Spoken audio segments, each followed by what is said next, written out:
ஜெய் வாராகி, ஜெய் ஜெய் வாராகி. எல்லாம் அம்பாளுடைய ஆசீர்வாதம், வாராகியுடைய ஆசீர்வாதம், எல்லாம் அம்பாளுடைய கருணை. குரு வக்ர நிவர்த்தி வாராகி டிவி நேயர்களே, கடந்த நவம்பர் மாதம் ஒரு 17 தேதியிலிருந்து குரு பகவான் மிதுன ராசியில் வக்ரகதியில் இருக்கிறார். அப்படின்னா என்னங்க அர்த்தம்? சுபகிரகம், ஆதித்யாதி நவகிரகங்களில் முக்கியமான ஒரு கிரகம் குரு பகவான். குருங்கிற கிரகம், அந்த கிரகம்தான் குரு பார்க்கத்தான் கோடி நன்மை. இதேன்னு ஒரு விஷயத்தில் இதேன்னு ஒரு பெரிய கஷ்டமாக இருக்கும், ஒரு பெரிய கண்டமாக கூட இருக்கும். உழுந்து எழுந்து வருவாங்க, ஒரு ஆப்ரேஷன் பொழைச்சி எழுந்து வருவாங்க, இவர் பொழைச்சதே பெரும் கஷ்டங்க அப்படின்ட்டுவாங்க.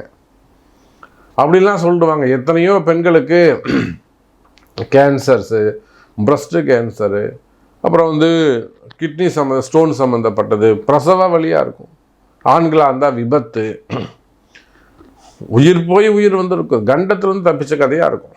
வேலையில் உடம்பு மட்டும் இல்லைங்க, விண்வெளி அவமானங்கள், தலைகுனிவு, அதை விட பெரிய கஷ்ட நஷ்டங்கள், டிரான்சாக்ஷனு, பணம் போய் லாக் ஆகிடுறது, அப்படி இல்லைன்னா பணம் ஏமாறுவது, கொடுத்துட்டு ஏமாறுவது, இல்லைன்னா ஒரு பெரிய குடும்பத்தில் கஷ்டமாக இருக்கலாம், இல்லை பிரிவுகளாக இருக்கலாம், ஒரு ஜாயிண்ட் வெஞ்சராக இருந்திருப்பாங்க, ஆண் பெண் பழக்க வழக்கங்களாக இருக்கும். திடீர்னு பிரிவுனா அந்த பொண்ணும் ஏற்றுக்க முடியாது, இந்த பையனாலையும் தாங்கிக்க முடியாது.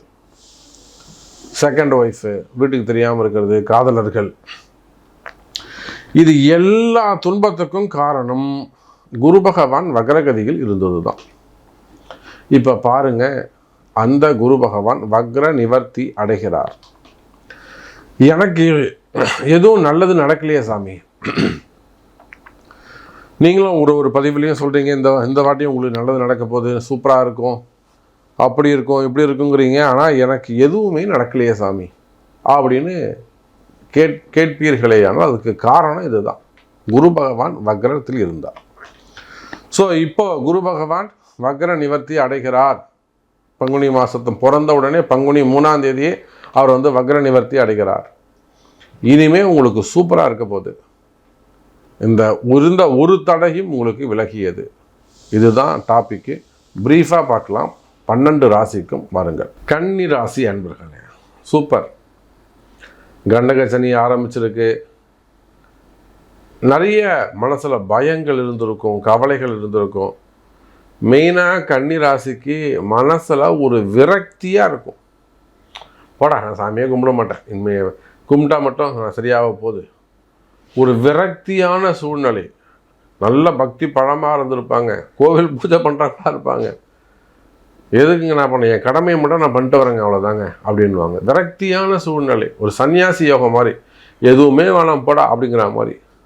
காரணம் என்னென்னா, இவங்க மனசில் எவ்வளவோ ஒரு பாசிட்டிவாக நல்ல விஷயங்கள் நினச்சி பார்த்துருப்பாங்க. நிறைய நல்ல எண்ணங்கள் உடையவர்கள், இந்த தூய்மையான எண்ணம் உடையவங்களா இந்த கன்னிராசி இருப்பாங்க. இவங்க நல்லா இல்லைன்னா கூட அடுத்தவங்க நல்லா இருக்கணும்னு நினைக்கக்கூடியவங்க கன்னிராசி அன்பர்கள். தனக்கு கீழே ஒரு 10 பேர் வேலை செய்கிறாங்களா, அந்த 10 குடும்பம் பொழைச்சா போகிறோம். அதுக்கு தான் நான் கஷ்டப்படுறேன், நான் என்னுடைய ஃபேமிலிக்காக நான் கஷ்டப்படலை. ஒரு கம்பெனி வச்சுருக்கோம், ஒரு 10 குடும்பம் வேலை செய்யுது, அந்த 10 குடும்பம் நல்லா இருக்கணும், அவங்களுக்கு மாதம் அவங்களுக்கு சம்பளம் கொடுக்கணும். அப்போ கம்பெனி நல்லா இருந்தால் தானே கொடுக்க முடியும், அதுக்கு தான் நான் உழைக்கிறேன்.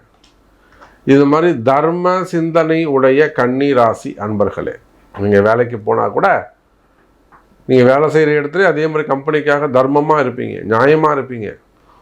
ஒரு கல்யாணம் பண்ணிட்டு மாமனார் வீட்டுக்கு போகிறீங்க, மாமியார் வீட்டுக்கு போகிறீங்க, அங்கேயே நீங்கள் யோக்கியமாக தான் இருப்பீங்க, நேர்மையாக தான் இருப்பீங்க.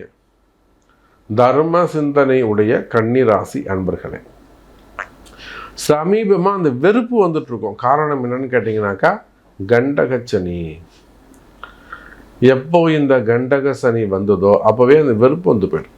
வெறுப்பு மீன்ஸ் என்னங்க, போகலாம், நம்ம நடக்கிறது, நாம் நினைக்கிறது எதுவுமே நடக்க மாட்டேங்குது, எல்லாமே அகைன்ஸ்டாக இருக்குது, நான் எதுக்கு சாமி கஷ்டப்படணும், நான் நினைக்கிற ஒரு நல்லது கூட நடக்க மாட்டேங்குது, நான் இப்படித்தான் லைஃப் ஸ்டைல் இருக்கணும், இந்த கம்பெனி தான் வேணும், இப்படி தான் நான் டிசிப்ளினாக இருக்கணும், இந்த இன்கம் இருக்கணும், அப்படின்னு நீங்கள் மனசில் நினைக்கக்கூடிய விஷயங்கள் எல்லாம் தட்டி தட்டி போகும்போது, தள்ளி தள்ளி போகும்போது, எல்லாத்துலும் ஒரு ஏமாற்றம் கிடைக்கும்போது மனசு ஏமாந்து போகுது. எல்லாத்துலேயும் ஒரு ஏமாற்றம். ஒரு இன்வெஸ்ட் பண்ணுறீங்க, ஒரு ஒரு சாதாரண ஒரு விவசாய பெருமக்கள், அவங்க நேற்று கூட ஆந்திராவிலேருந்து ஒரு ஃபோன், அவங்க என்ன பண்ணியிருக்காங்க, யாரோ ஒருத்தர் சொல்லியிருக்காங்கன்னு சொல்லிட்டு share market, stock market, trading எல்லாம் பண்ணாங்க. கிட்டத்தட்ட 3 கோடி ரூபாய் லாஸ். 3 crores. அவங்க வாழ்க்கையில் ஜெயிக்க முடியுமா? பக்கத்தில் சொந்த பந்தங்களுக்கெல்லாம் நகையை வாங்கி அடகு வச்சு பண்ணியிருக்காங்க. அதே போல் கனிம வளங்கள், க்ரஷர்ஸ், குவாரி வச்சு ஒருத்தர் நடத்துகிறாரு. அவர் இதனால் வரல, கோயம்புத்தூர்லேருந்து பேசுகிறாங்க. குவாரிகள், கனிம வளம்னா நல்ல லாபம் தரக்கூடிய ஒரு தொழில்.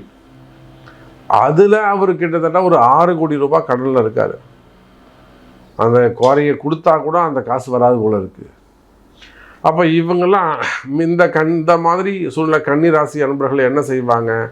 ஒரு விரக்தியான சூழ்நிலை ஏற்படும். ஆமாம் இல்லையா? பெருசாக உழைச்சிட்டு, பெருசாக பணங்காசை பார்த்துட்டு, நல்ல வாழ்க்கையை வாழ்ந்துட்டு, இனி அது கைவிட்டு போகும்போது எப்படி இருக்கும் மனசு? விரக்தியான சூழ்நிலை. எல்லா திறமையும் இருக்குது, ஆட்சி அதிகாரம் திறமை இருக்குது, ஆனால் கால நேரம் ஒத்துழைக்கலையே, நேரம் நம்மளை வாழ வைக்கலையே அப்படின்னு கஷ்டப்படக்கூடிய கன்னி ராசி அன்பர்களே. நீங்கள் அரசு அதிகாரிகளாக இருக்கலாம், கவர்மெண்ட் ஜாபில் இருக்கலாம். மெயினாக அரசு அதிகாரிகள், எவ்வளோ என்கொயரிகள் நடக்குது, அல்லது பெனிஃபிட்லாம் நிற்பாட்டி வச்சுருக்கிறது, விஆர்எஸ் கொடுத்துட்டா அது இன்னும் வராமல் இருக்கிறது, இல்லை பெனிஃபிட் க்ளோஸ் ஆகிருக்கிறது, பனிஷ்மெண்ட்டு, என்கொயரிகள், டிபார்ட்மெண்ட் வைஸ் நடக்கக்கூடிய என்கொயரிகள், அப்படின்னா வேறு இதுன்னு சட்ட சிக்கலில் போய் மாட்டிக்கிறது. குறிப்பாக இந்த டாஸ்மார்க்கில் நடந்திருக்கக்கூடிய சில விஷயங்கள்.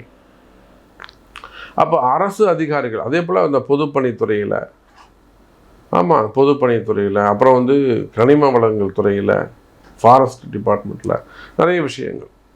ஏன்னா இதெல்லாம் நம்மகிட்ட வரக்கூடிய கிளைண்ட்ஸாக அதை வச்சு நாம் சொல்கிறோம். அப்போது நிறைய கஷ்டப்படக்கூடிய கன்னி ராசி என்பவர்கள் நீங்கள் வேர்ல்டு வைடு உலகத்தில் நீங்கள் எந்த மூலையில் இருந்தாலும் சரிதான். அது கணவன் மனைவி பிரச்சனையாக இருக்கலாம், குடும்ப பிரச்சனையாக இருக்கலாம், விவாகரத்தாக, டைவோர்ஸாக இருக்கலாம், அல்லது பழகிட்டு ஏமாற்றி போனதாக இருக்கலாம். நீங்கள் ஏமாந்து நிற்கலாம். புரியுதா? அப்போ இந்த மாதிரி எந்த பிரச்சனைகளாக இருந்தாலும் உலகம் முழுவதும் வாழக்கூடிய கன்னி ராசி அன்பர்களே, உங்களுக்கு ஒரு நல்ல நேரம், உங்களுக்கு ஒரு நல்ல நேரம். இந்த குரு பகவான் வக்ர நிவர்த்தி. ஏன்னா இந்த குரு உங்களுக்கு கேந்திராதிபதி, 4-7 குடையவன், 10ஆம் இடத்துல குரு. அப்போ இந்த குரு அந்த ராசியை விட்டு வெளியில் வரப்போகிறாரு. நிச்சயமாக கன்னி ராசிக்கு ஒரு நல்லது செஞ்சுட்டு தான் போவார். இன்னொரு 3 மாதம்தான் இருக்குது, குரு பயிற்சி வரப்போகுது. அப்போ உலகம் முழுவதும் வாழக்கூடிய எனதருமை கன்னி ராசி அன்பர்களே, ஒரு நல்லது நடக்க போகுது. சிறப்பான முறையில் இந்த குரு வக்ர நிவர்த்தி உங்களுக்கு நன்மை செய்ய போகுது. இந்த நன்மை உங்களுக்கு நடக்கணுமா, அல்லது இதுக்கு நீங்கள் என்ன செய்யணும்? இதுக்கு நீங்கள் என்ன செய்யணும்? ஒன்றுமே இல்லைங்க. உங்கள் பிறப்பு ஜாதகம்தான் பேசும். அப்போ நீங்கள் வேர்ல்டு வைடு எங்கே இருந்தாலும், நீங்கள் என்ன தொழில் செய்பவராக இருந்தாலும், அல்லது நீங்கள் எந்த மதம் சார்ந்தவர்களாக இருந்தாலும், அரசியல் தலைவர்களாக இருக்கலாம், ஒரு இஸ்லாமியராக இருக்கலாம், கிறிஸ்டியன்ஸாக இருக்கலாம், சரி நீங்கள் யார், ஆண்களாக இருக்கலாம், பெண்களாக இருக்கலாம், நீங்கள் யாராக இருந்தாலும் உங்கள் பிறப்பு ஜாதகம் பேசும். அப்போ பிறப்பு ஜாதகத்தை கொண்டு அதுக்கு என்ன பரிகாரம் வருதோ அதை கண்டுபிடிச்சி செய்வீர்களே ஆனால் கண்டிப்பாக உங்கள் கஷ்டம் விலகி நல்லதே நடக்கும். பிறப்பு ஜாதகம் முக்கியம்.